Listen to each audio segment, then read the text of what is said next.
কেউ নাই, গোটা ঘর খালি, স্বামী স্ত্রী দুজন আছে। পৃথিবীর সব থেকে মধুর টাইম বলা হয়েছে এটাকে। দুজন জওয়ান, দুজনের ভিতরে যৌবন উত্তাল পাত্তাল করছে, কেউ বুড়িয়ে যায়নি, কারো যৌবনে ভাঁটি পড়েনি। হযরত আবু দারদা শুয়ে আছে বিবির জ্যাঙ্গে মাথা দিয়ে। ভালো করে শুনেন, বালিশটা কত সুন্দর, আর বিবি তার নরম নরম হাতগুলি দিয়ে স্বামীর মাথার চুলগুলিকে বিউলি করছে, দাড়িগুলোকে শ্বশুর দিয়ে নাড়ছে, দুজনে গল্প করছে। গল্পটা কিসের না, স্বামী স্ত্রী যেমন প্রেম আলাপের গল্প হয় ওই রকম গল্পে দুজনে মেতে রয়েছে।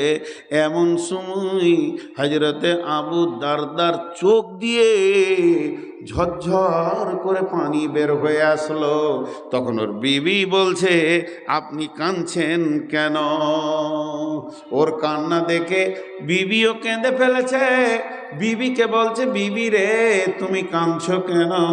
বিবি উত্তরে বলছে, আপনি কাঁদছেন এই জন্য আমি কাঁদছি, তবে আমি কাঁদছি কেন এটা আমি পরে বলবো, আপনি আগে কান্না কেন করেছেন এই কথাটা কি আমি জানতে পারি না? তখন ওই সাহাবী বলছেন, বিবি রে, আমার বেগম রে, তুমি কান করে শোনো, আমি তোমার নরম জ্যাংটাকে বালিশ বানিয়েছিলাম, আর যখন জ্যাঙ্গে মাথা থাকবে, হে বন্ধুগণ, হে আমার মা, ওরে আমার বেটি, একটা পুরুষের জন্য সমস্ত ভোগগুলি তার মাথার কাছে রয়েছে। এই রকম যৌন চেতনার অবস্থাতে ওই লোকটা কাঁদছে। তখন বিবিকে বলছে, বিবি রে, তোর নরম জ্যাংটাকে আমি কত সুন্দর বালিশ বানিয়েছি, আর তোর সঙ্গে আমি প্রেম যমুনায় নেমে গেছি, বহু দূর জোয়ার ভাটা খেলছিলাম, দিলের ভিতরে মিজাজের মধ্যে যেন যৌবন উতাল পাতাল করছিল। এমন সময় কে যেন আমার বিবেক আঘাত দিয়ে একটা কথা বললে, রে আবু দারদা, তুমি তোমার বিবির জ্যাং নরম পেয়ে যাওয়ার কারণে আল্লাহর কবরকে ভুলে যেও না, ভুলে যেও না, ভুলে যেও না। আজকে যে মাথাটা তোমার তোমার বিবির জাঙ্গের উপরে আছে, এই মাথাটা আগামীকাল কবরে মাটির ভিতরে লুটুপুটি করবে রে আল্লাহর গোলাম। তুমি কেমন করে আল্লাহর কবরকে ভুলে গেছো? আবু দারদা বলছে, বিবি রে, যখন ওই কবরের অন্ধকার ঘর এবং আল্লাহর পাঠানো ফেরেশতা হিসাব নিকাশ এবং সেই মাটির দেহ মাটিতে পড়ে থাকবে, এই ঘটনাটা আমার মাথায় এলো, তখন আমি সব ভুলে গিয়ে নিমিষের ভিতরে আল্লাহর ভয়ে কাঁদতে শুরু করলাম। এবার তুমি বলো, তুমি কেন কাঁদছো? ও মা আমার, বোন আমার, যেমন স্বামী তেমনি বিবি। বিবি বলছে, স্বামী আমার, বিবি মেয়েদের প্রতিধন হলো সব থেকে দামি ধন, পৃথিবীর সব থেকে বড় সম্পদ হচ্ছে প্রতিধন, আর আপনি আমার উপরে রাজি আছেন, আমার আমার জায়গাতে মাথা রেখে আছেন। আমার দিল মন ভরে গেছিল যে আমার স্বামী আমার উপরে রাজি আছে, জান্নাতের দরজা খোলা গেছে, আমার স্বামী আমাকে নিয়ে আনন্দ করছে, এটা আমার জন্যে যে কত আনন্দের বিষয় ছিল হে আমার স্বামী। কিন্তু আমাকে কে যেন মাথায় বলল, হতভাগী রে, একটি বার কি তুই ভেবে দেখবি না, মরে দেখ, কবরে একাই পড়ে থাকবে, স্বামী খবর নিতেও যাবে না, স্বামী যাইনি, যাবে না। আমি সেই ভয়ে অঝোর নয়নে কাঁদছি। এর জন্য আল্লাহ বলছেন, মুমিনের প্রথম নম্বরে গুণ হবে সে আল্লাহর ভয়ে থরথর করে কাঁপবে আর চোখের পানি আসবে। মুমিনের 5টা গুণের মধ্যে একটা বললাম। এবার নাম্বার 2। মা বোন বেটি, একবার মুখ বন্ধ করো মা। আজকের জন্য আপনারা আমার মা, আপনাদের পেটে আমি হয়েছি, নাই আমার পেটে আপনারা হয়েছেন আমার বেটি। একবার মুখ বন্ধ কর মা। আহা, অনেক জানিস, অনেক শোনানো হবে, একবার মুখ বন্ধ। 2 নম্বর গুণ, ওয়াইদা তুলিয়াত আলাইহিম আয়াতুহু জাদাতুহুম ঈমানা। এদিকে তাকান। ওয়াইদা তুলিয়াত আলাইহিম আয়াতুহু জাদাতুহুম ঈমানা। আল্লাহ মুমিনকে থাপ্পড় মারে, আল্লাহ মুমিনকে থাপ্পড় মারে, আল্লাহ মুমিনের ঈমান বাড়া কমা হয়। আল্লাহ রসুল বলেছেন কি সুন্দর উদাহরণ দিয়ে, জি, মাদ্রাসা স্কুলে শিক্ষকের হাতে ছড়ি আছে না নাই? মাদ্রাসার শিক্ষকরা মারে কি মারে না? স্কুলের মাস্টাররা এখন আর মার আছে? এখন একটা নতুন জিনিস উঠেছে, ভাষা, তোর কি। এটা সমাজের ক্যান্সার হয়ে গেছে। তোর কি থেকেই সব সরে গেছে। আমি এমন করছি তো তোর কি, বাস তোর কি। এই তোর কিটা হচ্ছে জাতিকে ভেঙে দেওয়ার একটা ক্যান্সার। আমরা স্কুলে মার খেয়েছি, তা আব্বাকে বলিনি, সাথীদেরকে বলেছি বলবি না, তাহলে আরেক মার পড়বে। আর এখন যদি স্কুলে একবার কান ধরে টেলে মুলে দেয়, তো ইনশাআল্লাহ ওর চাচা নেতা এসে দেখা করে যাবে মাস্টারকে। এমন একটা যুগ হয়েছে। তো শুনেন, লাঠি দুজনের হাতে আছে, একটা হলো শিক্ষক, একটা হলো পুলিশ। একটা হলো শিক্ষক আর একটা পুলিশ। যদি শিক্ষক মারে, পুলিশ মারবে না ইনশাআল্লাহ। ছেলেকে যদি শিক্ষককে মারতে ছেড়ে দেন, তো জেনে নেন ও ছেলে আর পুলিশের মার খাবে না। আর শিক্ষকের হাতে লাঠি যদি কেড়েলেন, তাহলে আপনি রেডি হয়ে থাকেন, আপনিও মার খাবেন আর পুলিশেও মারবে। শিক্ষকের মারে লাঠির সঙ্গে দুটি জিনিস মিশানো আছে, একটা আছে শিক্ষা আর একটা আছে মহাব্বত। শিক্ষক যখন মারে ছাত্রকে, ও দিলে মহাব্বত থাকে, রাগে মারে না, আর লক্ষ্য থাকে ওকে আমি বানাবো, ওকে বানাবো, এই জন্যে মারে। আর পুলিশ যখন মারে তো দুটো মিশানো থাকে, একটা রাগ আর একটা ঘোষ। সব বলে দিচ্ছি। একটা মাদ্রাসায় শিক্ষককে মেরেছে, তো ছাত্ররা আন্দোলন করেছে, দেখবো ওকে। তো আমিও সেই দিন ওই এলাকায় জালসাই ছিলাম, তো বলে ছাত্রগুলোকে নিয়ে একবার বসেন। তো আমি বসলাম, প্রায় 200-250 ছাত্র, সব বড় ব্যাচেলিয়ার ছেলে। আমি বললাম, রে বাপ শোন, লোহার দাম কত? বলছে 40 টাকা কেজি। আর সোনা 50,000 টাকা ভরি তখন ছিল, এখন 70 ঘর ঢুকে গেছে। তাহলে 70,000 টাকা ভরি আর 70 টাকা কেজি, দাম কার বেশি? সোনার। তারপরও মার্কে খায়, সোনাই খায়। যেখানে রাখে ওটা লোহা, যে মারে সেও মধ্যখান থেকে মার খায় কে? আর যে মার খায় তারই দাম বাড়ে, সে গয়না হয়। মানুষ চামড়াকে ফাটিয়ে তাকে ঝোলায়, কেন? যে মার খোয়া মাল। তো শিক্ষকের মার খা, সমাজে গয়নার মতো সেজে থাকবি। শিক্ষকের মার খাবি না, ডাইসে ঢুকবি না, তো মাল তৈরি হবি না, সারা জীবন লাত খাবি আর ঝাঁটা খাবি। এমন কিছু আলেম পৃথিবীতে সমাজে আছে। আমি কথা ভুল বলছি ভাই? ভুল বললে কানটা মুলে দেন, সমাজে কোনো লজ্জা করবো না, আপনি আমার শিক্ষক। কিছু আলিম সমাজে এমন এসেছে, লাত খোকা আলিম, সারা পৃথিবীতে ওরা ঘুরছে আর লাত খেয়ে খেয়ে সমাজের কাছে গড়ে পড়ে থাকছে। কেন? চরিত্র বানে নাই, এই জন্য যে সে শিক্ষকের মাত খেতে পারেনি। জি, আমার নিজের কথা। সে বছর হেদায়েতুন পড়ি, প্রশ্ন করেছে, এখনো মনে আছে, মুনসারেফ কাকে বলে, গায়ের মুনসারেফ কাকে বলে? মৌলানা সুলতান শামসী, তাও নাম বলে দিলাম। তা আমাকে প্রশ্ন করেছে মুনসারেফ কাকে বলে, তুই বল। আর আমার পাশেরটাকে বলছে, তুই বল গায়ের মুনসারেফ কাকে বলে। ওরটা আমি বলছি, ও আমারটা বলছে। এইটুকু উল্টা হয়ে গেছে। উনি বইটা বন্ধ করে দিয়ে রাগ করে পালিয়ে গেলেন। তো যে পায়ে ধরলাম, মার খেয়েছি ভাইরা আমার। তো যে কথা বলছি, বিসমিল্লাহির রহমানির রহিম।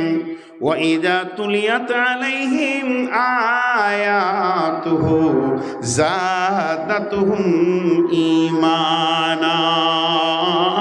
মুমিনের দ্বিতীয় গুণ হবে, তারা যখন কোরআনকে শুনবে তার ঈমান বাড়বে।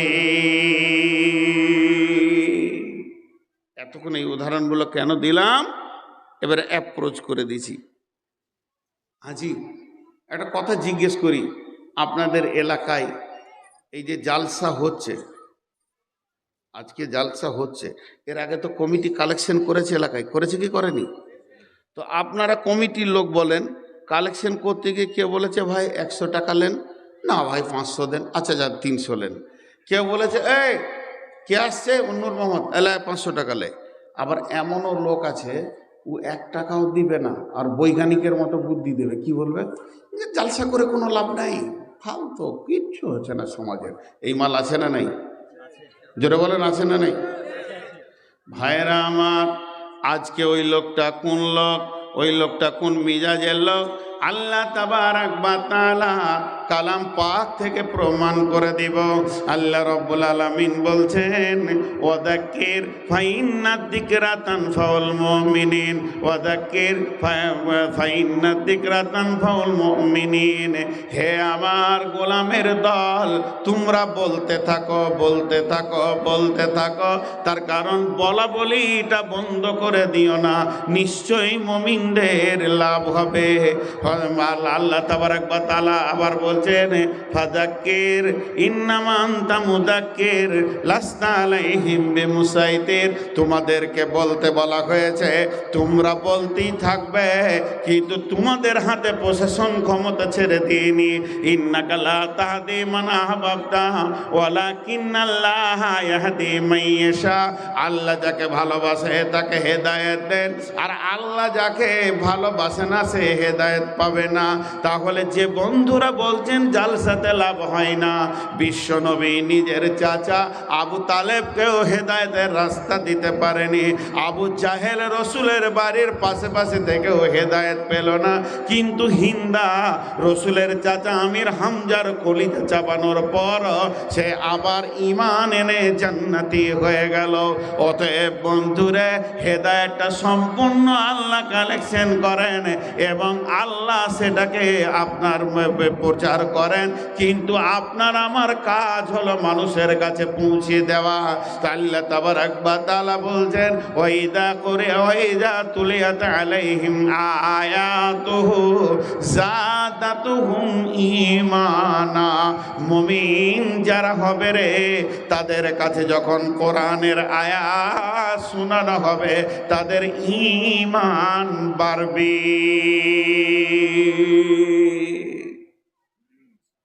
শিক্ষকের মতো আমি মেহনত করছি, আপনাদের কানে পৌঁছাচ্ছি, কে পাবে, কে কতটা হবে এটা জানি না। ছুরি দুজন ধরে, ডাক্তারও ধরে, ডাকাতও ধরে। ডাক্তার ধরে বাঁচানোর জন্যে, ডাকাত কাটে মারার জন্যে। অতএব হেদায়েতের সম্পূর্ণ মালিক হলেন আল্লাহ। এবার একটা উদাহরণ দিব আপনাদেরকে, উদাহরণটা মন দিয়ে শুনবেন। মুমিনের অভ্যাসটা কেমন, এই মোবাইলটাই বলি, মোবাইলের ব্যাটারির মতন। ব্যাটারিটা লাগিয়ে দেন, পটপট পটপট পটপট 100 হয়ে গেল। এবার ব্যবহার করেন, হ্যালো, কিছু দেখেন, জালসা শুনেন, গজল শুনেন, আবার ফেসবুকে কিছু খবর শুনেন, ব্যাটারি কমতে থাকবে, কমতে থাকবে, আবার লাগিয়ে দেবেন, আবার বেড়ে যাবে। আল্লাহ বলছে মুমিন হলো পৃথিবীতে ওই রকম। তারা কি করবে? তারা যখন জালসার মহফিলে বসবে, ওয়াজ মহফিলে বসবে, খুতবা শুনবে, মসজিদে কোনো বায়ান শুনবে, ইমামের কাছ থেকে কোনো হাদিস কোরআনের কথা শুনবে, তো তার ঈমান বাড়বে। আর যখন সে ঘর সংসার, ছেলে পিলে, বউ বিটি, ব্যবসা বাণিজ্য, চাকরি বাকরিতে মেনে যাবে, তখন ঈমান কমতে থাকবে। আবার যখন তারা বসবে কোরআনের মজলিসে, তার ঈমান বাড়বে। এটা হলো মুমিনের দ্বিতীয় গুণ। আয়াত শুনলে তাদের ঈমান বাড়ে। কেমন বাড়ে? মুমিনের মতো। এবার একটা উদাহরণটা মন দিয়ে শোনেন। একটা ছেলে, আপনার এই ভাবতা বাড়ি, ও দিল্লিতে 10 বছর 15 বছর ছিল, ভালো ব্যাটারি রিপেয়ার করা শিখে এসছে। দেশে এখন গাদা টোটো, ব্যাটারির কাজ এত চলছে, মোড়ে মোড়ে 4টা 5টা করে ব্যাটারি রিপেয়ারের দোকান চলছে। উইও একটা ব্যাটারি রিপেয়ারের দোকান খুলেছে। সেই দোকানে 25 থেকে 30টা ব্যাটারিকে ধুয়ে পরিষ্কার করে তার ভিতরে সেলফ আর কি কি লাগে, তার তামার তার বলেন, আর কি লাগে, অ্যাসিড ফ্যাসিড দিয়ে রেডি করে চার্জে বসিয়ে দিয়েছে। ফুটফুট ফুটফুট করে চার্জ হচ্ছে। ধ্যান দিয়ে শুনবেন আমার উদাহরণটা। এই ভাবদারি একটি ছেলে, ভালো ছেলে, হঠাৎ মেন্টাল রোগী, পাগল হয়ে গেছে। পাগল মানে একদম 90% পাগল, হুঁশ জ্ঞান নাই, লাফিয়ে বেড়াচ্ছে। ও একটা হাতে এরকম প্লাস্টিকের জার ছিল, ওই ব্যাটারির দোকানে গিয়েছে। বলছে, ওই কি করছিস? তখন দোকানদার বলছে, ব্যাটারি চার্জ করছি। হ্যাঁ হ্যাঁ যখন বলেছে তখন পাগলকে সহজ করে বুঝাচ্ছে কি জানিস, এইগুলোর ভিতরে কারেন্ট ভরছি, কারেন্ট ভরছি এইগুলোর ভিতরে। তখন ও প্লাস্টিকের জারটা দিয়ে বলছে, এক জার কারেন্ট ভরে দে। এবার ওর বিপদ হলো কি হলো না, বলছে এতে ঢুকবে না তো, একটা ইঁট ধরেছে, ঢুকবে না মানে, ওইটাতে ঢুকবে আর এইটাতে ঢুকবে না মানে, কি ভেবেছিস তুই? বলছে দিয়ে দে। দিয়েছে, দুটো তারকে ওর সামনে ভরে দিলে, ইঁট থেকে বাঁচার লেগে ওইটা করছে আর কি, দুটো তার ভরে দিলে তো বলছে যা পরশু আসবি, এক জার কারেন্ট হবে। হবে? জোরে বলেন হবে। আর ব্যাটারিতে কেন কারেন্ট ঢুকছে? ব্যাটারিতে কারেন্ট কেন ঢুকছে আর জারটাতে কেন ঢুকছে না? একই তো প্লাস্টিক, এটাও প্লাস্টিক ওটাও প্লাস্টিক, এটাও প্লাস্টিকের জার ওটাও প্লাস্টিকের পেটি। কিন্তু যখন আমি প্রশ্ন করব বন্ধু, একটাতে কারেন্ট ঢুকলো, বিদ্যুৎ ধরলো, আর একটাতে বিদ্যুৎ ঢুকলো না, ধরলো না, কারণটাকে? তখন আপনি উত্তর দিবেন, এর ভিতরটাতে আপনার কিনা অ্যাসিড দেওয়া আছে, তামার তার দেওয়া আছে, সেলফ দেওয়া আছে, বৈজ্ঞানিক প্রসেসে মালগুলি তৈরি করা আছে। আর একেই দিলে এর ভিতরে ধারণ ক্ষমতা আছে, ও ব্যাটারিকে বিদ্যুৎকে ধরে নিতে পারবে। আর ওই প্লাস্টিকের জারটার ভিতরেই কিছু নাই, অতএব এক তিল পরিমাণ ব্যাটারি ধরতে পারবে না, বিদ্যুৎকে ধরতে পারবে না, বিদ্যুৎকে রাখার ক্ষমতা নাই। তো আল্লাহ তাবারাক ওয়া তাআলা কোরআনে বলেছেন, ওয়াযাক্কির ফাইন্না যিকরা তানফাউল মুমিনিন, তোমরা সবা করো, দিনের কথা বলো, মুমিনের লাভ হবে, কাফের বেঈমান মুশরিকের লাভ হবে না। এই যে কোরআন হাদিসের কথা চলছে, আমি বলি নাই, কোরআন থেকে আমি বলছি, আমি ট্রান্সফরমার, এটা হচ্ছে পাওয়ার হাউস, আর আপনারা বসে আছেন, আমি চার্জ করতে শুরু করেছি। কি বলছি না, কোরআনের আয়াত বলছি, মুমিন যে হবে তার দিলটা আস্তে আস্তে পরিবর্তন হবে। না রে মন, কবর আছে রে, তওবা করব রে, আর গুনাহ করব না, ধীরে ধীরে ধীরে ধীরে তার চার্জ হবে। আর এর ভিতরে যদি কোনো ফাসেক বসে থাকে, এর ভিতরে যদি কোনো বেঈমান বসে থাকে, এর ভিতরে যদি কোনো দিনহীন লোক বসে থাকে, ওই লোকটার কাজে লাগবে না। ওই এশার নামাজ পড়েনি, মাগরিব পড়েনি, ফজর পড়বে না, কালকো নামাজ পড়বে না, শুধুমাত্র সমাজে বসে গেছে, ওকে একটু ভালো লাগছে, ইন্টারেস্ট লাগছে, সময়কে কাটিয়ে নেবে, পরিবর্তন হবে না। আর যে লোকটা মুমিন হবে, ওর দিলের ভিতরে এগুলো ধরবে, ও ধারণ ক্ষমতা করবে, এবং পরের দিন তাকে পরিবর্তনে পাওয়া যাবে। এর জন্য আমার আল্লাহ বলেছেন, মুমিনের দ্বিতীয় নম্বর গুণ হচ্ছে, ওয়াইদা তুলিয়াত আলাইহিম আয়াতুহু যাদাতুহুম ঈমানা, ওর কাছে যখন কোরআনের আয়াত তেলাওয়াত করা হবে, তখন ওর ঈমান বাড়তে থাকবে।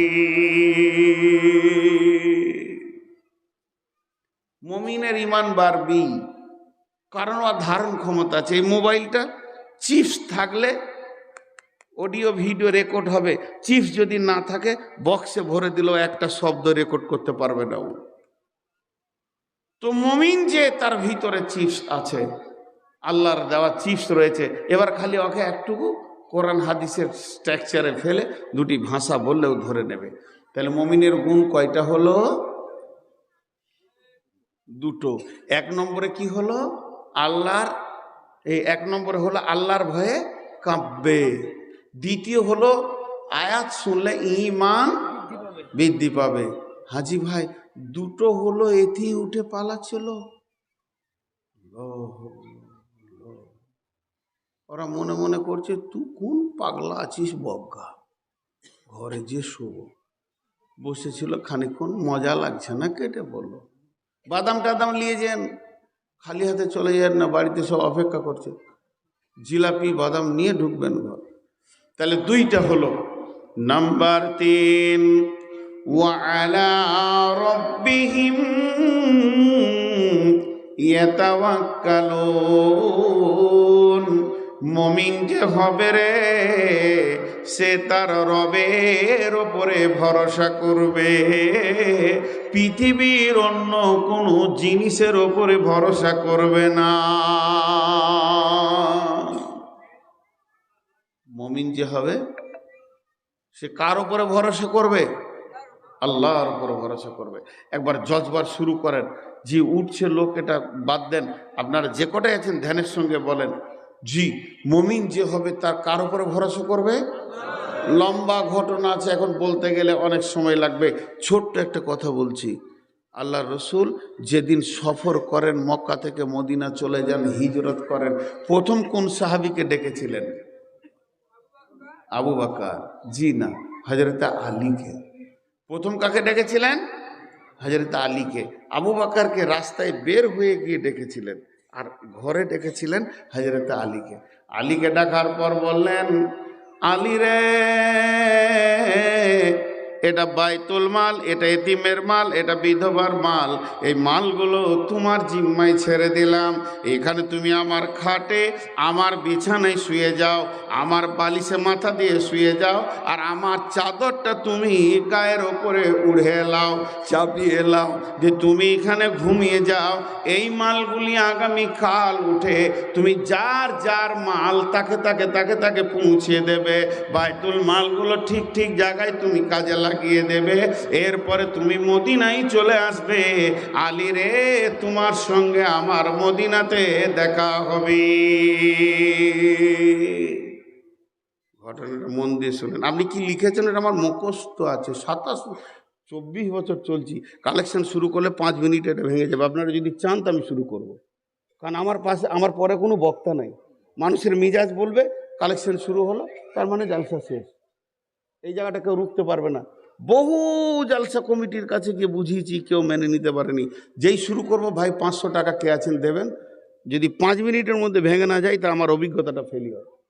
আপনারা যদি চান যে এখন জালসাটা ভেঙে যাক, তাহলে আমি কালেকশন করতে পারি, আমার কোনো বাধা নেই।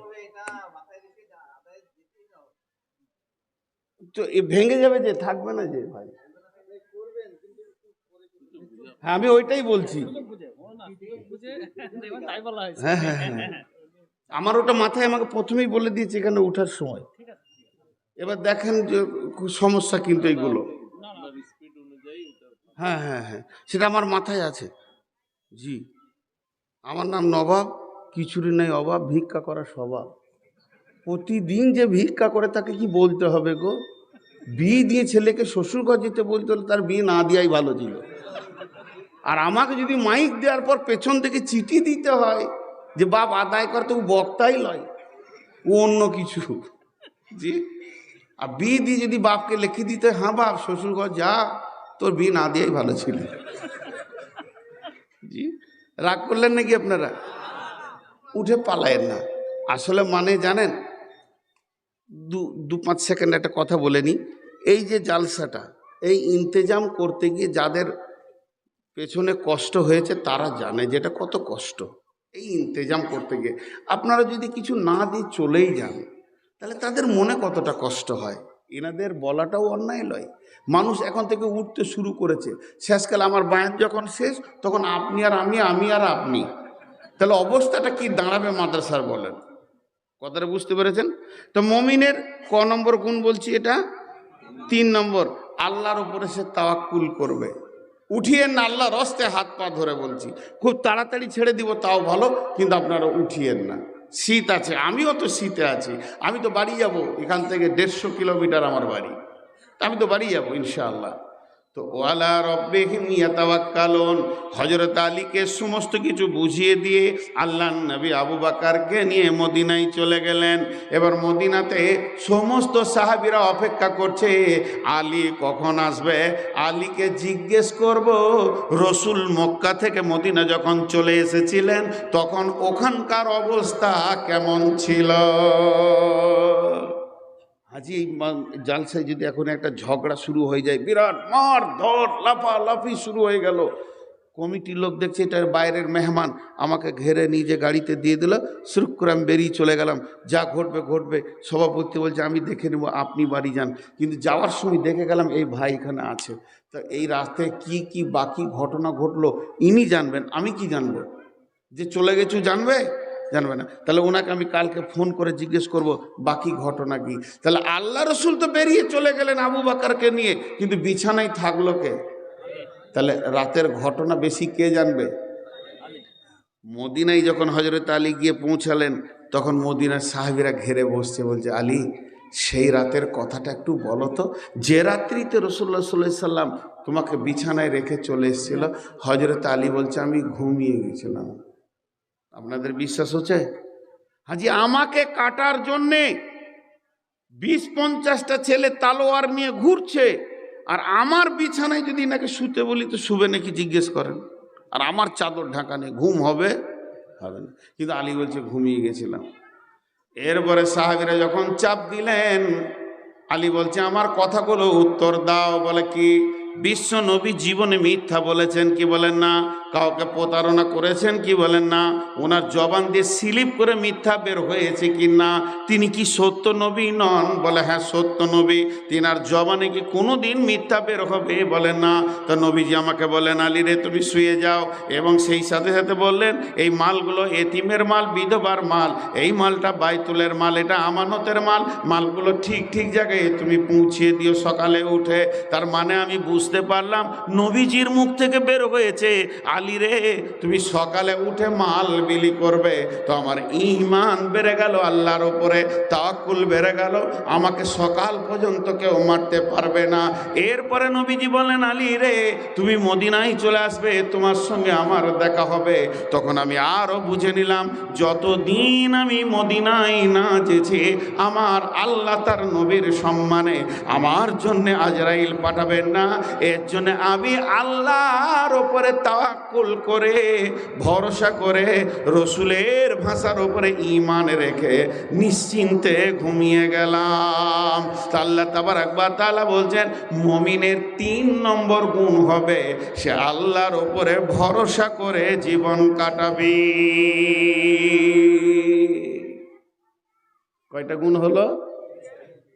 1 নম্বর আল্লাহর ভয়ে দিল কাঁপবে, 2 নম্বর আল্লাহর আয়াত শুনলে ঈমান বাড়বে, 3 নম্বর আল্লাহর উপরে তাওয়াক্কুল করে জীবন কাটাবে, 4 নম্বর আল্লাযীনা ইউকিমুনাস সালাতা। মুমিনের 4 নম্বর গুণ হবে মুমিন কোনোদিন বেনামাজি হবে না। সে সালাত আদায় করবে, জীবনেও জ্ঞানবশত সালাত ছাড়বে না। এক কথা এটাকে বলে শেষ করে দিচ্ছি, বেনামাজি মুমিন হতে পারে না, মুমিন কোনোদিন বেনামাজি হতে পারে না। বেনামাজি মুমিন হতে পারে না, মুমিন কোনোদিন বেনামাজি হতে পারে না। মুমিনের দ্বারা বড় বড় ছোট বড় গুনাহ হয়ে যেতে পারে, নামাজ ছাড়ার মতো গুনাহ সে করবে না। বেঈমানদের দ্বারা বড় বড় নেকির কাজ হয়ে যেতে পারে, মসজিদ মাসায় 10-20 লাখ টাকা দিয়ে দিতে পারে, নামাজ পড়ার মতো সেই ইমানদারি কাজ করতে পারবে না। অতএব একটা মুমিন আর একটা ইমানদার, একটা বেঈমানের পার্থক্য হলো সালাত। আল্লাহ রাসূল বলেছেন মান তারাকা সালাতা মাকতুবাতান মুতাআম্মিদান ফাকাত বারিয়াত মিনহু জিম্মাতুল্লাহ। মাঝরে খবরদার, ইচ্ছা করে এক ওয়াক্ত জ্ঞানবশত নামাজ ছেড়ে দিও না। কেউ যদি এক ওয়াক্ত ইচ্ছা করে জ্ঞানবশত নামাজ ছেড়ে দেয় আল্লাহর সাথে তার সম্পর্ক কেটে যায়। তাহলে কি বললাম? মুমিন নামাজ আদায় করনেওয়ালা হয়ে যাবে। একটা কথা বলিনি, খুব শর্ট করতে চাইছি, মানুষ উঠছে এর জন্য। আমার দিল ছিল যে আমি পুরো 2 ঘন্টা চালাবো, কিন্তু আপনারা উঠছেন। আল্লাহর রাস্তায় একটা কথা ছোট করে বলে নিই, নামাজ কাকে বলে? মা নামাজ, মা সালাত। সাহাবীরা রসুলকে প্রশ্ন করেছিলেন, মা সালাত, ইয়া রাসূলুল্লাহ সালাত কাকে বলে? আল্লাহ রসুল উত্তর দিয়েছিলেন, ইস্তাইনু বিসসবরি ওয়াস সালাহ ইন্নাল্লাহা মা'আস সাবিরিন। সালাত হচ্ছে আল্লাহ থেকে চাওয়া পাওয়ার মিডিয়ার নাম সালাত। তোমার যা প্রয়োজন পড়বে নামাজের ভিতর দিয়ে আল্লাহর কাছ থেকে চেয়ে নাও।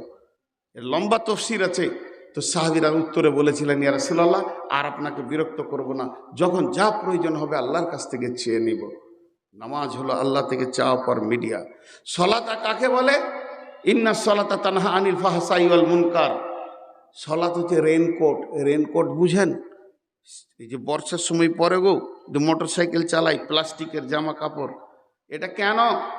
যে মুষলধারা বৃষ্টি হবে, ওর গায়ে পানি লাগবে না, এর জন্য রেনকোট পরে। তো যে সালাত পরে নেবে, পৃথিবীতে মুষলধারা গুনাহ চলবে, তার গায়ে গুনাহ লাগতে পারে না, সে গুনাহগার হতে পারে না। তো সালাতের অনেক ডেফিনিশন আছে। এক কথাই বলে দিচ্ছি, মুমিন কোনোদিন বেনামাজি হতে পারে না, আর বেনামাজি কোনোদিন মুমিন হতে পারে না। তাহলে মুমিনের 4টা গুণ বলা হয়ে গেল।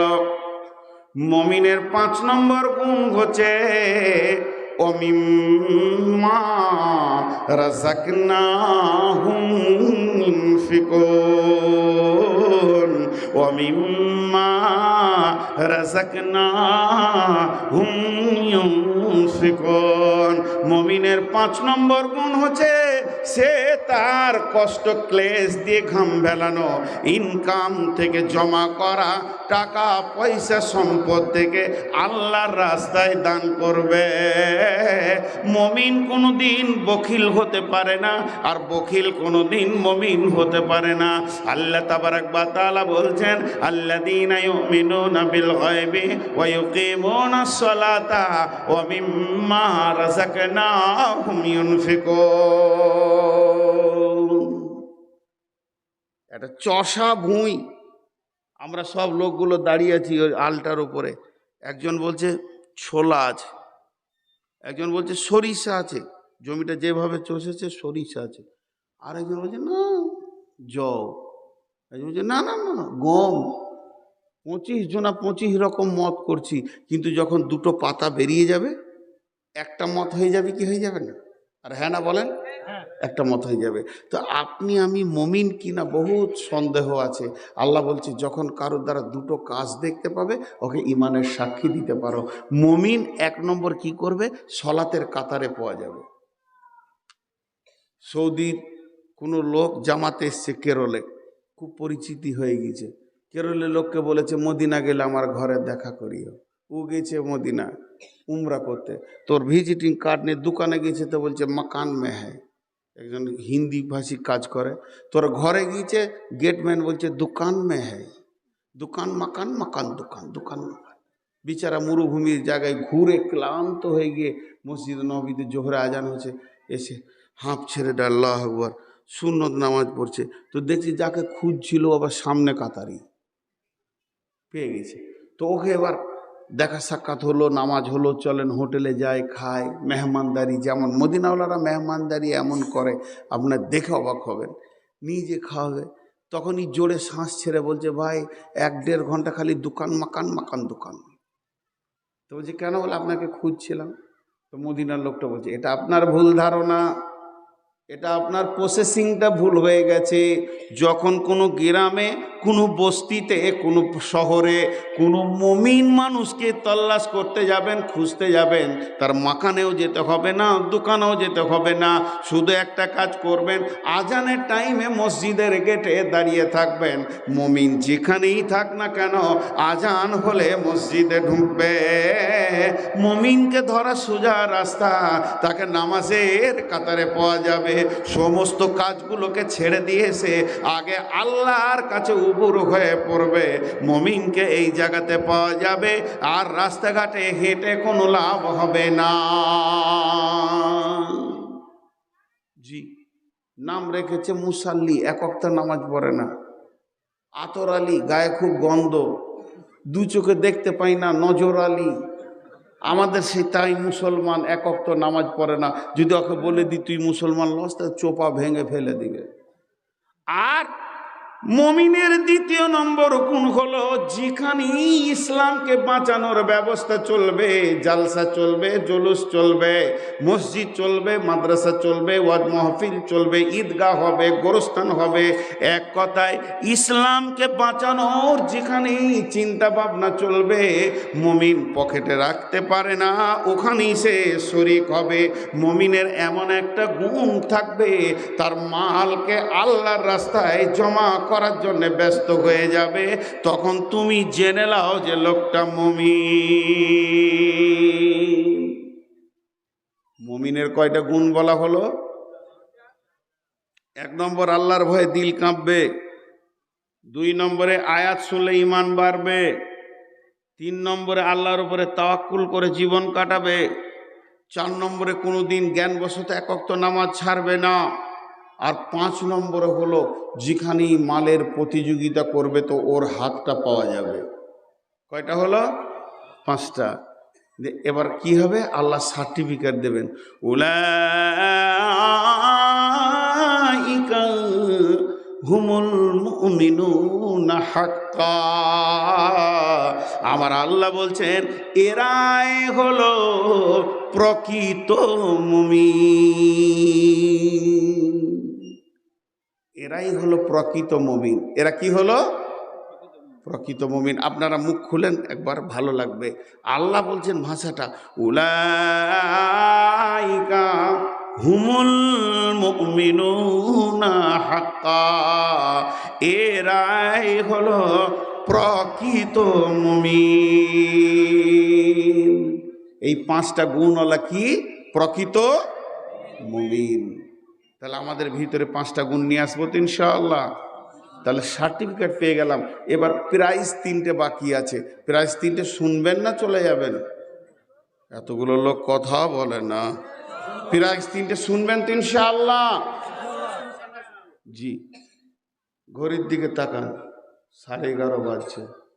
আমি যদি আপনাদের কাছে 5 মিনিট ছুটি নিই, আমি তো মানুষ, ফেরেশতা নই। আমার পেশাব আছে, পায়খানা আছে, উজু আছে, গোসল আছে, আমারও অসুখ হয়, আমিও অসুস্থ হয়, আমার ভিতরে রাগ আছে, হাসি কান্না বেদনা আছে। তো 5 মিনিট যদি ছুটি নিই, যে আমি একবার যেখানে খাওয়াচ্ছে ওখান থেকে ঘুরে আসি, তার 5 মিনিট কেউ কথাবার্তা বলবে, তা আপনারা পালাবেন কে কে? একটাও থাকবে না, না? বলেন পালাবো না ইনশাআল্লাহ। কথা বলেন, হাত তুলে বলেন পালাবো না ইনশাআল্লাহ। ওই পেছনে হাত উঠাইনি, ওই কটা পালাবে। জি ভাই, আমি 5টা মিনিট ছুটি লিচিতে দিবেন না আপনারা? ওইদিকে 5 মিনিট পুষিয়ে দিব। সকলে একবার হৃদয়ের ভিতর থেকে বলেন, যাব না ইনশাআল্লাহ। হাত তুলেন, পেছনালের হাত তুলেন। মাশাআল্লাহ, হাত নামান। ঘড়ি দেখলেন, আমি 5 মিনিটের ছুটি নিলাম। এখন কত দূর বলেছি? 5টা গুণ আর সার্টিফিকেটটা বলেছি, বাকি থাকলো প্রাইজ। এখন তো আনন্দের ব্যাপার। প্রাইজগুলো না শুনে জেন না, আপনাদের হাত প্রয়োজনে পা ধরে বলছি, কত ইন্টারেস্টের প্রাইজ আছে আল্লাহর দেওয়া। না শুনে যাবেন না, মাত্র 5টা মিনিট অপেক্ষা করেন। আমি 5 মিনিটের বিরতি দিলাম। এই 5 মিনিটের ভিতরে কোনো আল্লাহর গোলাম আছেন যে মুমিনের 5 নম্বর গুণটাকে একবার আদায় করে দিই? মাল দেনেওয়ালা কেউ আছেন? 2000 5000? মাত্র 5 মিনিট কালেকশন করব। তারপর আমি আবার কথা দিলাম, আমি একজন মুমিন। আমি যদি আবার বায়ান না শুরু করি, তা আপনারা আমাকে সামনে সামনে মুনাফিক বলবেন, পারলে পায়ের জুতো দুটো ছুঁড়ে দেবেন, আমি কুল বলে গুড়িয়ে নেব। 5 মিনিটেই আমি বায়ান শুরু করবো ইনশাআল্লাহ। আমি শুরু করেছি 31-এ কালেকশন, আমি 36-এ আবার বায়ান শুরু করব। 5টা মিনিটের ভিতরে কেউ 5000 10,000 দেনেওয়ালা আছেন? 1000 2000? মাত্র 1000। মাইক ভালো, 4 বার বলেছি, 4000 লাগবে। জি। আর কেউ আছেন? জি, লিখেন এখানে। আর কেউ আছেন? আমি শেষ বক্তা, বায়ান শেষ হয়ে গেলে মানুষ উঠে যাবে, এর জন্য মাত্র 5টা মিনিট আপনাদের কাছে হাত পাচ্ছি। জি। আর আপনাদের কমিটির লোকগুলোকে একবার ঢুকে যেতে বলেন, চাদর নেই সময়। যান ভাই, কে আছেন? আল্লাহর রাস্তায় একবার ঢুকে যান, ভিতরে একবার চলে যান। জি।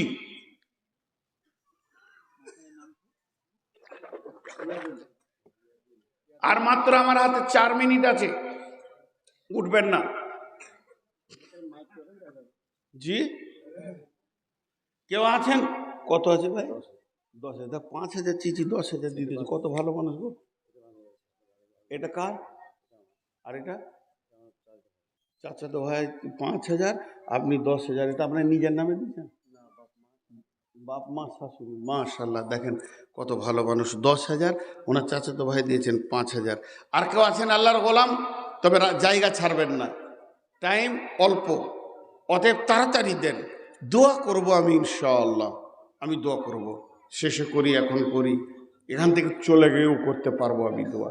আমার বড় বড় মজলিস আছে, আবার বাংলাদেশ ঢুকবো 2 তারিখে। আমি বাইরে গিয়েও দোয়া করতে পারি যে আল্লাহ যারা দান করেছিল তাদেরকে তুমি বদলা দাও। কেউ আছেন?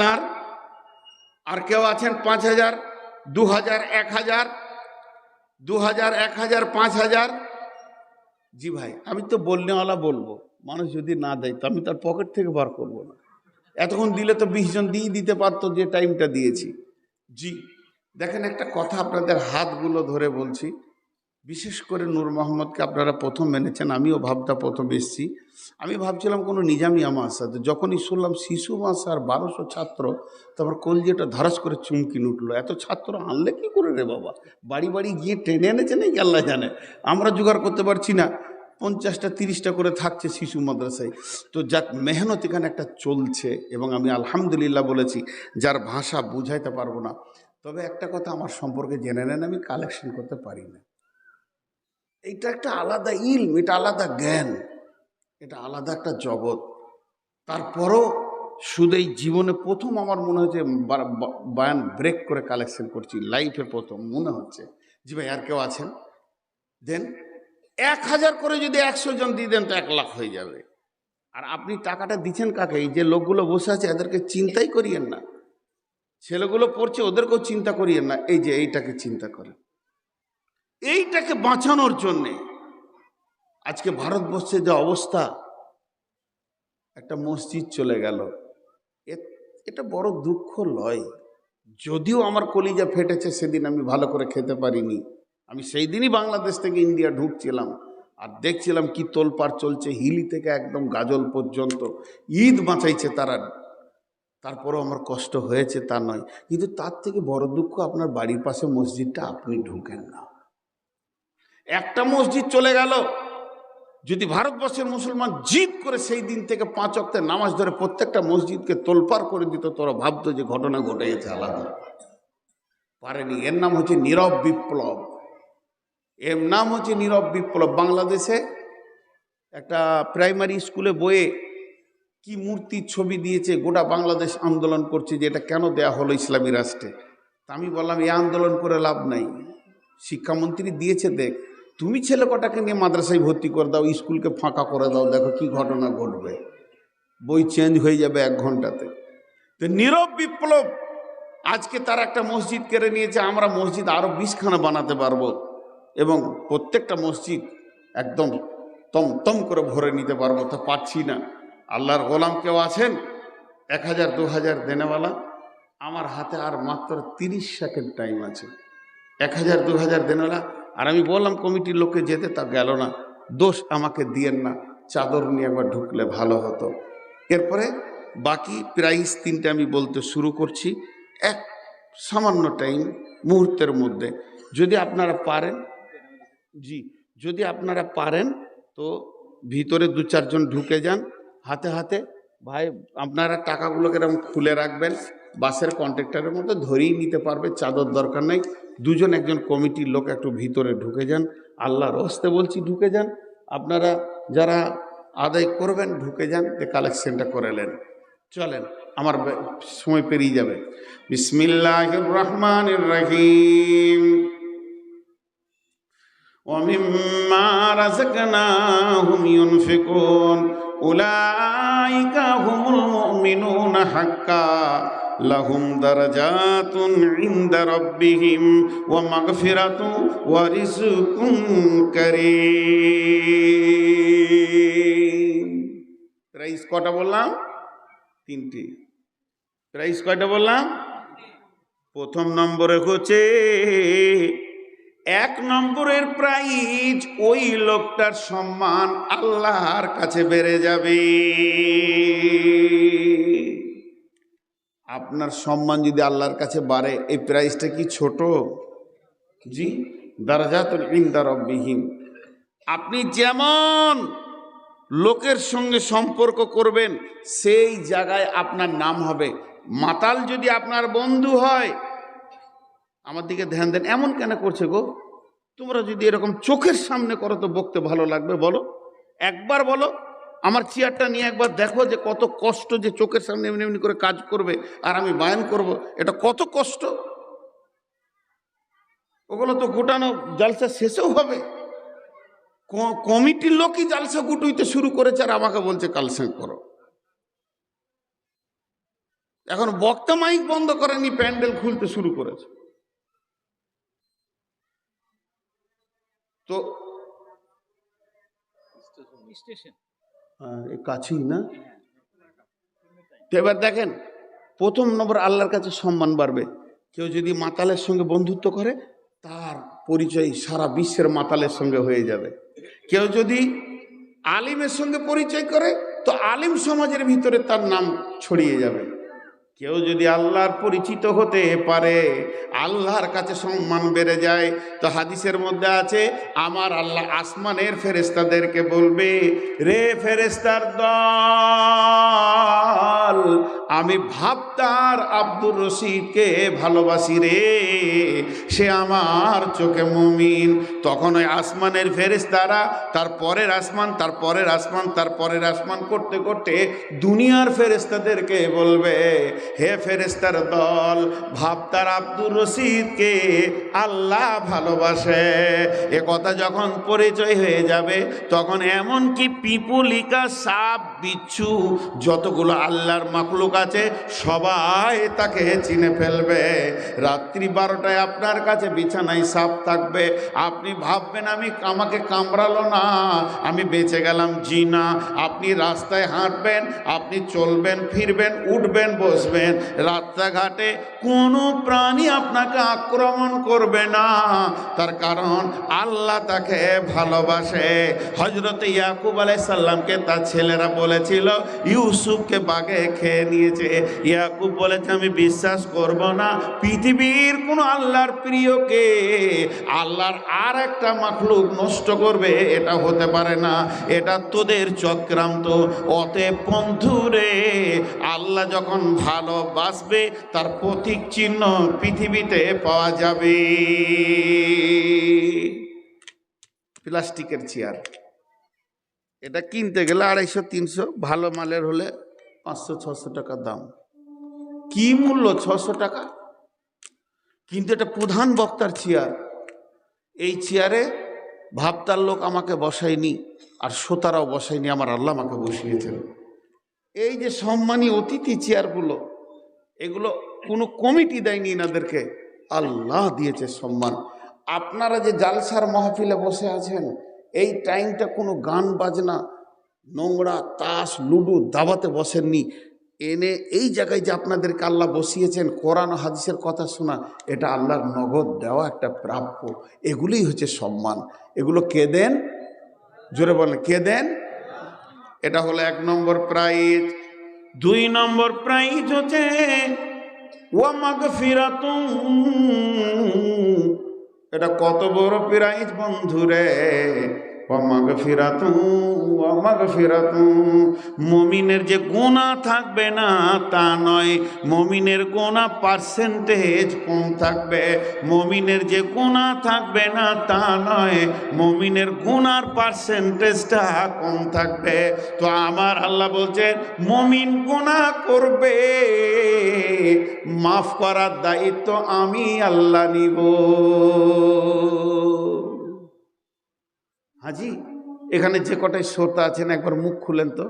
যদি আমি বলি যে আপনারা গুনাহ করেন, চিন্তা নাই, দায়িত্ব আমার আছে, ভরসা আছে, ভরসা আছে। পীর সাহেবরা যেমন বলেছে আর কি, যে কোনো টেনশন নেই, আমি আছি, তোমরা খালি আমার খিদমত করো, ভরসা আছে।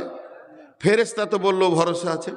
কিন্তু যদি আল্লাহ বলে, আল্লাহ বলছে, মুমিন রে, প্রথম নম্বর প্রাইজ তোর সম্মান বাড়াবো, দ্বিতীয় নম্বর প্রাইজই তোর গুনাহকে মাফ করে দেব। একজন বড় আলিম, আল্লাহওয়ালা আলিম, আবার তিনি হজ করেছেন, পৃথিবীর কোনো আমলকে তিনি ছেড়ে যাননি, পরেশগার দিনদার, ফজরের সালাত আদায় করবে, তাহাজ্জুদে নামাজ পড়বে বলে উঠেছে, আর দুইটা পা স্লিপ করে পড়ে গেছে, মাজার হাড়খানা ভেঙে গেছে, 86 বছর বয়স, কোনো ডাক্তার বলছে না যেটা জয়েন্ট নেবে, ওষুধ খান ব্যথা কমবে, আর উনি দাঁড়াতে পারছেন না, মেরুদণ্ড হাড় ফেটে গেছে, ভেঙে গেছে, বিছানায় পড়ে আছে। গাঁওয়ালা, এলাকাওয়ালা, বস্তিওয়ালা বলবে নিশ্চয়ই লোকটা বেঈমান ছিল, এত কষ্ট পেয়েছে। জি না, এটা না মোবাইল, আমি রাত্রি ভোর 5টায় উঠবো, এই জায়গায় আমি অ্যালার্ম মেরে দেব, ঠিক কটকট কটকট করে চলবে, আর সেকেন্ড হতে হতে যখনই টাইম হয়ে যাবে অ্যালার্ম বাজতে শুরু করে দেবে। তো আমার আল্লাহ জানে এই আলিমটাকে আমি কবে পৃথিবী থেকে নিব, আর কতগুলি গুনাহ ওর ছোটোখাটো আছে, আর কোন তারিখে ওর হাতটা ফাটালে বিছানায় পড়ে পড়ে কাঁদবে, মরার আগে যে কোনো হালে ওর গুনাহকে আমি মাফ করে দিব। তা আমার আল্লাহ বলছেন, মুমিন রে, তোদের প্রথম নম্বর প্রাইজ হবে আল্লাহর কাছে সম্মান বেড়ে যাবে, আর যে কোনো বাহানাতে আল্লাহ তোমার গুনাহকে মাফ করে দেবে। প্রাইজ দুটো হলো। 3 নম্বর প্রাইজটা দেখেন কত ভালো, ওয়ারিজকুন কারীম, তোদেরকে সম্মানের রুজি খাওয়াবো, সম্মানের রুজি খাওয়াবো। হাজি ভাই, একটা প্রশ্ন আসছে না? প্রশ্নটা কি? এই পৃথিবীতে মুমিনের জমিতে যত ধান, মুশরিকের জমিতে অত ধান, কাফেরের জমিতে যত গম, আল্লাহর তাহাজ্জুদ পড়ে যে কাঁদে তার জমিতে অত গম, আলু ফসল যাই লাগাচ্ছে একটা মুনাফিকের জমিতে যতটা হচ্ছে একটা আল্লাহওয়ালার জমিতে অতটা হচ্ছে। মাছ মাংস দুধ খেলে শরীরে যে পুষ্টি হয় একটা মমিন পরেজগার দিনদার আলিমের, একই পুষ্টি হচ্ছে একটা বেঈমান মাতাল চোর লম্পটের। তাহলে তা আল্লাহ সবই রুজি সমান খাওয়াচ্ছে। তো বলছি রিজকুন কারিম খাওয়াবো মমিনকে, এটা আবার কোন জিনিস? জি, এটা কোন জিনিস? রিজকুন কারিমটা কি? ছোট্ট একটি উদাহরণ দিব, একটু মন দিয়ে শুনবেন উদাহরণটা রিজকুন কারিমের। যে এই উদাহরণটার ভিতরে লুকিয়ে আছে,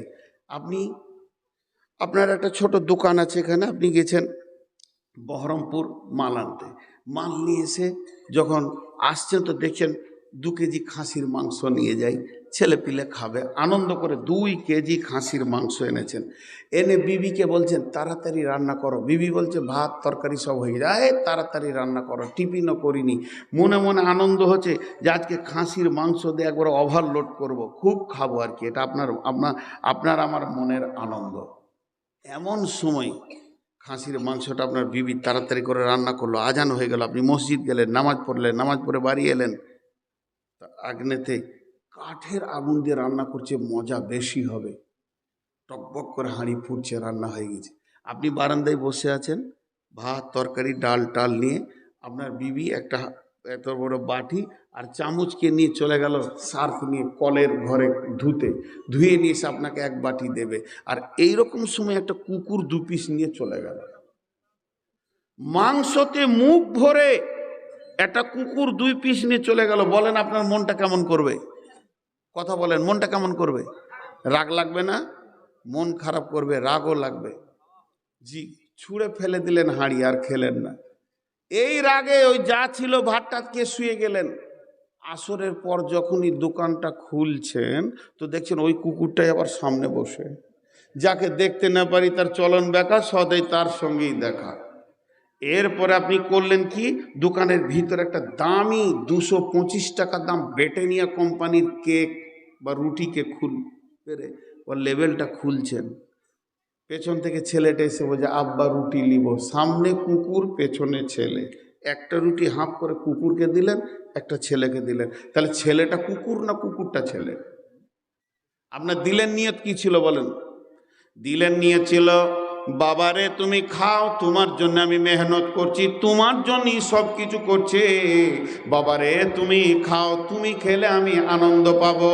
আর যখন কুকুরকে দিচ্ছে তখন মনে মনে নিয়ত করছে আয় খালি একবার রুটিতে মুখ দিয়ে দেখ, তিন একটা জামের বাটামকে রেডি করে রেখেছেন, এমন মার দিব তোর জিন্দেগির খাওয়াকে বুঝিয়ে দিব 2 কেজি খাসির মাংস নষ্ট করেছিস। অতএব বন্ধুরে, পৃথিবীর বুকে যত মমিন খায় ওই বাচ্চাটার মতো খায়। আল্লাহ, এরা খেলে আল্লাহ খুশি হন, আল্লাহ দিল ভরে যায়। আর যত বেঈমান খায় ওই কুকুরটার মতো খায়। আল্লাহ খালি অপেক্ষা করে আছে, আয় তোদেরকে কিয়ামতের মাঠে সুদে আসলে বুঝিয়ে দেব। অতএব আমার রব বলছেন, ওয়ারিজুকুন কারীম, মুমিন রে তোদেরকে সম্মানের রিজিক খাওয়াবো। দেখেন মুমিনের 5টা গুণ। আল্লাহর ভয়ে দিল কাঁপবে, আয়াত শুনলে ঈমান বাড়বে। আর কি করবে? যে আল্লাহর উপরে তাওয়াক্কুল করে চলবে, নামাজ পড়বে, দান করবে। আল্লাহ তো বলছে সে হচ্ছে প্রকৃত মুমিন। 3টে প্রাইজ দেবে। আল্লাহ তার গুনাহ মাফ করবেন, সম্মান বাড়িয়ে দেবেন এবং সম্মানী রুজি খাওয়াবেন। ভাওটা দেবো না শেষ করে দিব? ভাওটা 1 মিনিট লাগবে। ওয়া উখরা তুহিব্বুনাহা নাসরুম মিনাল্লাহি ওয়া ফাতুহুন কারীব ওয়া বাশশিরিল মুমিনিন। আমার আল্লাহ বলছে, মুমিনেরে তোদেরকে এমন একটি ফাও দিব রে, তোরা খুশি হয়ে যাবি। সেটা কি? আল্লাহ বলছে, তোরা চাইছিস, আমি চাইছি না, তবে আমি আল্লাহ মদদ করব। বিশ্বের বুকে তোরা দাদাগিরি করবি। আজকে তোরা লাত খেয়েছিস, ওই জায়গায় তোদেরকে আমি দাদাগিরিতে বসিয়ে দেব।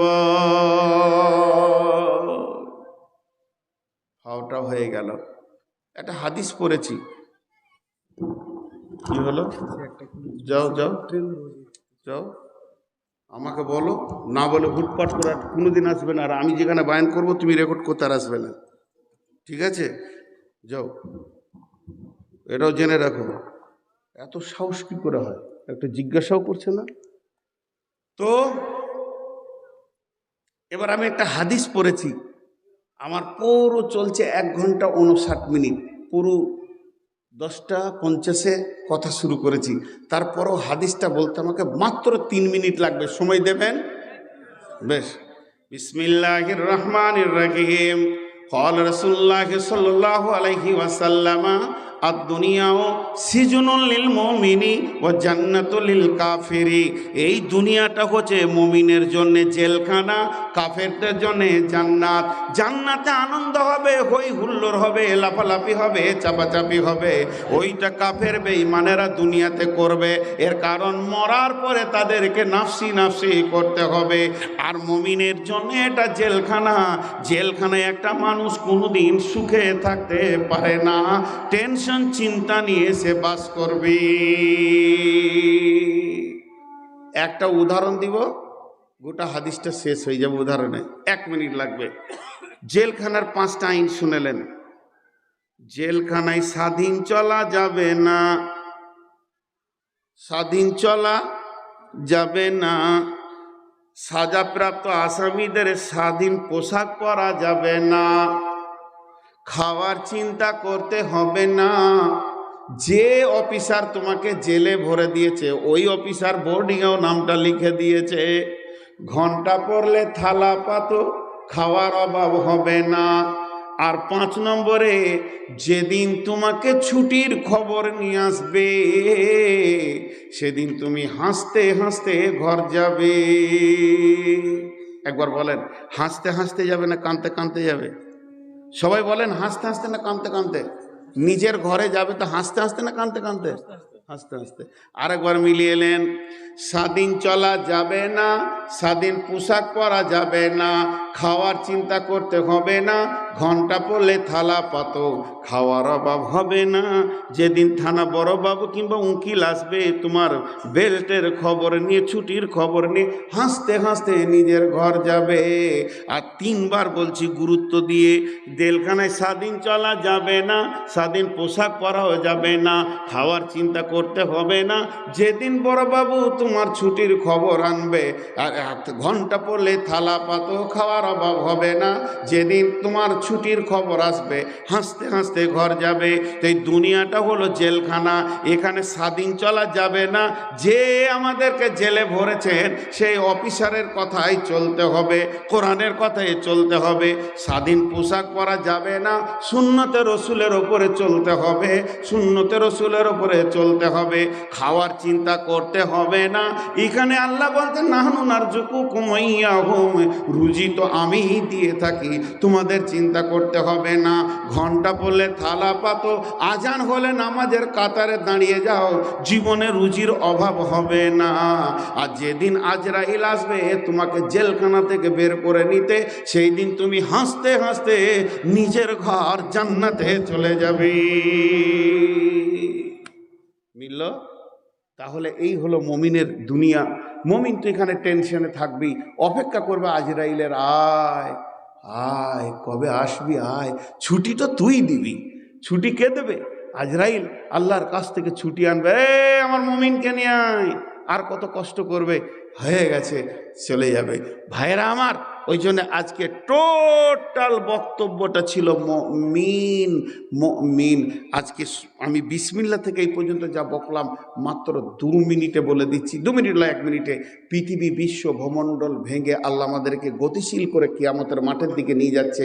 কিয়ামতের মাঠে মাত্র 2টি ঠিকানা, একটা জান্নাত, একটা জাহান্নাম। জাহান্নামে তো যারা যাবেই যাবে, জান্নাতে যারা যাবেই যাবে। একটা গ্রুপ যাবে, তার মধ্যে মুমিন। আর মুমিনের 5টা গুণ সূরা আনফাল থেকে বলেছি, অন্য সূরাতেও আছে। 1 নম্বরে সে কি করবে? আল্লাহর ভয়ে কাঁপবে। 2 নম্বরে কি করবে? আল্লাহর আয়াত শুনলে ঈমান বাড়বে। 3 নম্বরে কি করবে? আল্লাহর উপরে তাওয়াক্কুল করে চলবে। 4 নম্বরে সে সালাত আদায় করবে। 5 নম্বরে সে আল্লাহর রাস্তায় দান করবে। আর আল্লাহ ওদেরকে বলেছেন উলাইকা হুমুল মুমিনুনা হাক্কা। 6 নম্বরে সার্টিফিকেট দেওয়া হলো। 3খানা আল্লাহ প্রাইজ দেবেন, তার ইজ্জত বাড়বে, আল্লাহর কাছে সারা বিশ্বে ইজ্জত বাড়বে, এবং আল্লাহ তার গুনাহ মাফের দায়িত্ব নিয়েছেন। আর 3 নম্বর আল্লাহ তাবারক ওয়া তাআলা তাকে সম্মানের রুজিক হবেন, আর একটা ফাও দেবেন। সেটা কি? আল্লাহকে যদি রাজি করা যায় বিশ্বটাকে আল্লাহ আমাদের হাতে তুলে দেবেন। আর শেষকালে হাদিসটাতে বললো যে আমরা জেলখানায় আছি, 3টে 4টা 5টা 10টা জিনিস চিন্তা করতে হবে না, খালি কবে আমার ছুটি হচ্ছে জেলখানা থেকে বের হওয়া, এটা চিন্তা করতে হবে। ভাই বন্ধু, আজকে